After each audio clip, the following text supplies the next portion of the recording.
আপনাকে ভীষণ মনে পড়ে ইয়া রাসূলুল্লাহ। হৃদয়ের গভীর থেকে এক আকুল আহ্বান ওঠে, আপনাকে ভীষণ মনে পড়ে ইয়া রাসূলুল্লাহ। যখন আঁধারে পথ হারাই, যখন দুঃখ এসে ঘিরে ধরে, যখন দুনিয়ার কোলাহলে অন্তর ক্লান্ত হয়ে যায়, তখন আপনার মধুর স্মৃতিগুলো হৃদয়ে বৃষ্টি হয়ে যাবে।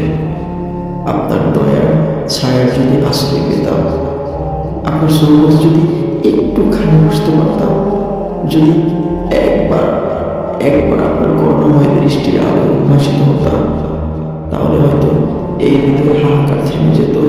ইয়া রাসূলুল্লাহ, আপনি তো আমাদের জন্য কেঁদেছেন, আপনি তো আমাদের জান্নাতের সুসংবাদ দিয়েছেন, কিন্তু আমরা কি আপনার ভালোবাসার উপযুক্ত হতে পেরেছি? আপনার উম্মত হয়েও কি আমরা আপনার সুন্নাত আঁকড়ে ধরতে পেরেছি? আজ দুনিয়ার মায়াজালে আমরা হারিয়ে গেছি, তবু আপনার ভালোবাসা আমাদের হৃদয়ে জাগ্রত থাকে ইয়া রাসূলুল্লাহ। আমরা আপনাকে ভীষণ ভালোবাসি ইয়া রাসূলুল্লাহ, ভীষণ।